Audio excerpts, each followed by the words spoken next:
Rana jewellers, মৌসুমী বাগডাঙ্গা বাজার। Phone number 9609196868।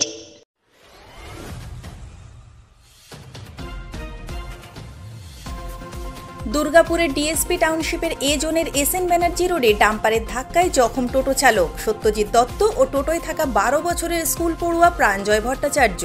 সোমবার বিকেল 3:45 নাগাদ দুর্ঘটনাটি ঘটে। পলাতক ডাম্পার চালক। দুর্গাপুরের লিংক রোড থেকে এসএন ব্যানার্জি রোড হয়ে সবুজনগরের দিকে যাচ্ছিল ডাম্পারটি। সেই সময় একটি টোটোকে ধাক্কা মারে ডাম্পারটি।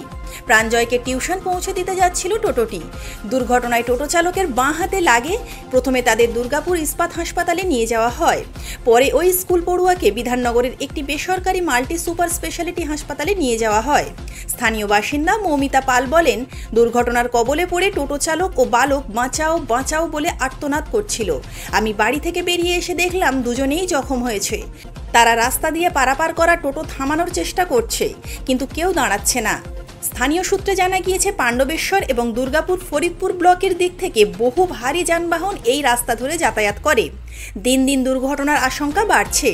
এদিন দুর্ঘটনার পরে ডাম্পার চালক ও খালাসি পালিয়ে যায়। ঘটনাস্থলে আসে দুর্গাপুর থানার এবং দুর্গাপুর সাব ট্রাফিক পুলিশ।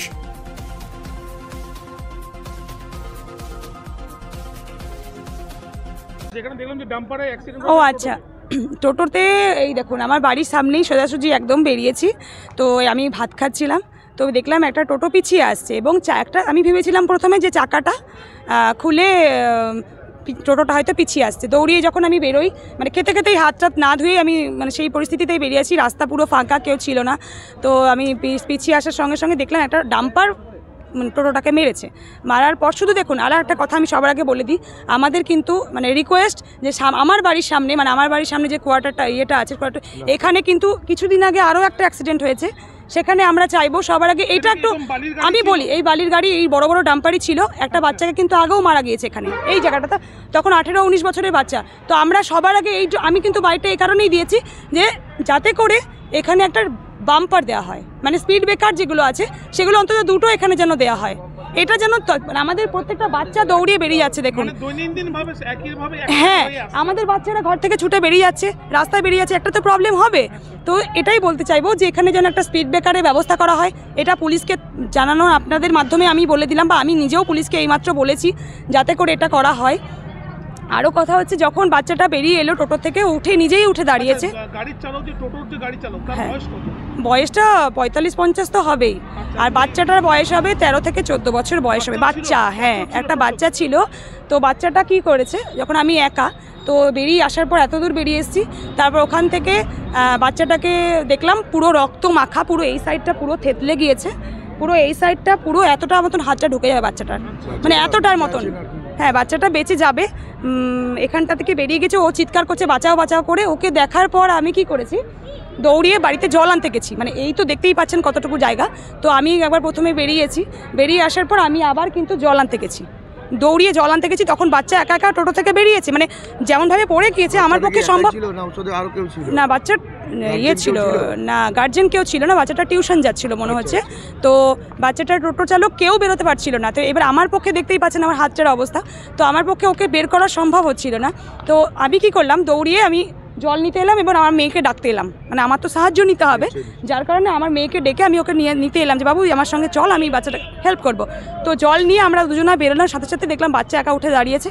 বাচ্চাটা উঠে দাঁড়ানোর সঙ্গে ওকে, ও একাই, বাচ্চাটা প্রচণ্ড শক্ত ছিল, যে বাচ্চাটা একাই পুরো বেরিয়ে ওকে ততক্ষণে ওই পাশে যে দাদা দোকান আছে ওই পাশ থেকে দুজন এসে ওকে ধরে ধরে বের করে নিয়ে এলো। আমি জল দেওয়াতে বললাম বাবা এরকম নাম্বারটা দাও, মায়ের নাম্বার, মাকে 9 করে 5 মিনিট ধরে ফোন করছি। না শিবাজির বাচ্চা। তো 13 বছর বয়স ছিল। তো আমি ওকে বলি বার করে দিয়ে, বাচ্চাকে বের করে দিয়ে ওকে জল টল দিয়ে। আরও একটা কথা বলি, টোটোর সঙ্গে যে অ্যাক্সিডেন্ট, একটা টোটোওয়ালাকে আমরা দাঁড় করাতে পারছি না। একটা টোটোওয়ালা একটা হেল্প করছে না কেন, পুলিশ আসছে না বলে। পুলিশকেও ফোন করে দেওয়া হয়েছিল যথারীতি, মাকে ফোন করে দেওয়া হয়েছে। এরপর আমার তো আর কিছু করণীয় নেই। আমি তো এবার ধরুন আমিও যে চলে যাব, আমি স্থানীয় বাসিন্দা, তো আমি যে চলে যাব এটাও আমার পক্ষে সম্ভব নয়। আমার বাচ্চা আছে ছোট, একদম 4 বছরের। তো আমি যে হঠাৎ করে আমি ছেড়ে দিয়ে আমি হসপিটাল চলে যাবো, এটা আমার পক্ষে সম্ভব হচ্ছিল না। তো আমি ওখানে যারা ছেলে ছিল তাদেরকে বলেছি যে দাদা আপনারা একটু হেল্প করুন, বাচ্চাটাকে একটু হসপিটাল নিয়ে যাক। তো একটা টোটোওয়ালা দাঁড় করাতে পারছি না, বাচ্চাটাকে নিয়ে যাওয়ার জন্য। পুলিশের ভূমিকা কি দেখলেন? পুলিশের ভূমিকা, পুলিশ এলো, এই তো পুলিশ এখন কার্যক্রম এসব করছে। আর টোটোওয়ালাকে আমরা জোর জবরদস্তি মানে পাশ দিয়ে ওকে আটকাতে পারছি না, টোটোওয়ালা অ্যাক্সিডেন্ট দেখে বেরিয়ে চলে যাচ্ছে, কেউ ঝামেলায় পড়বে না। তো আমি বলতে চাইছি যে এখনকার দিনে মানবিকতার কথা বলে সবাই, টোটোওয়ালাদেরকে নিয়ে সব সে হলে তখন টোটোওয়ালারা টোটোওয়ালা কেন দাঁড়াতে চাইছে না? একটা অসুবিধাতে হেল্প করছে না, এটা আমার বক্তব্য। যে একটা বাচ্চা অ্যাক্সিডেন্ট হয়ে পড়ে আছে, একটা টোটোওয়ালা, একটা অত বয়স্ক মানুষ, যেখানে আমি একা, আমার পক্ষে সম্ভব নয়, সেখানে একটা টোটোওয়ালাকে হেল্প করছে, দাঁড়াচ্ছে না। যাই হোক, ওখান থেকে দুটো ছেলেকে আমি রিকোয়েস্ট করলাম যে আপনারা তো আগে না, আমরা কেউ নেবো না যতক্ষণ না পুলিশ আসবে। তো পুলিশের ভূমিকা তো আছেই, পুলিশের ঝামেলায় জড়াবে না বলে শুধুমাত্র একটা সাধারণ মানুষ তাকে নিয়ে যেতে চাইছে না ভয়ে। এটা কীরকম ধরনের? আজকে একটা টোটোওয়ালাকে দাঁড় করাতে পারছি না যে একটু বাচ্চাটাকে নিয়ে যান। তো বাচ্চাটাকে কী করলো, টোটোওয়ালাকে যাই হোক একজনকে জোর করে চাপিয়ে দেওয়া হলো, উনি নেবেন না, ওনাকে জোর করে বাচ্চাটাকে চাপিয়ে দেওয়া হলো। তো একজন বাচ্চাটা গিয়েছে, এখানকার আমি চিনি না, তো ওর ফোন নাম্বার আমি রেখে দিয়েছি, মানে যার সঙ্গে আমি যাকে হ্যান্ড ওভার করেছি বাচ্চা, তার ফোন নাম্বার আমার কাছে আছে।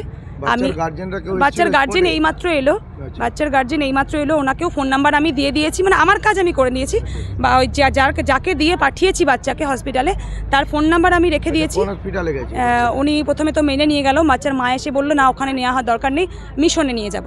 তো এখনও পর্যন্ত আমি মানে কোথায় গিয়ে পৌঁছেছে, আপনারা তো তার আগেই আমার কথা বলছেন, আমি এখনও পর্যন্ত খবর নিতে পারিনি বাচ্চা কোথায় গিয়ে পৌঁছেছে। আর টোটোকে আমি পাঠিয়ে দিয়েছিলাম, জোর করেই পাঠিয়ে দিয়েছি, এবং সেখানে দুটো ছেলে গিয়েছে, দুটো ছেলেকে দিয়ে আমি পাঠালাম, যে আমার পক্ষে সম্ভব নয়, বা এখানে সেরকম কেউ ছিল না আমি পাঠাবো। দুটো বাচ্চাকে পাঠিয়ে দিয়েছি এবং ফোন নাম্বার দিয়েছি, ফোন নাম্বার দিয়ে আমি নিয়েছি। আমি ফোন করে অবশ্যই খবর নেব। আমার নাম মৌমিতা মণ্ডল পাল। তো আমি এখানকার কেউ নই, আমার এই যে কোয়ার্টার, মানে রাস্তার ওপরই সরাসরি দেখতেই তো পাচ্ছেন আমার সামনে সোজা কোয়ার্টার।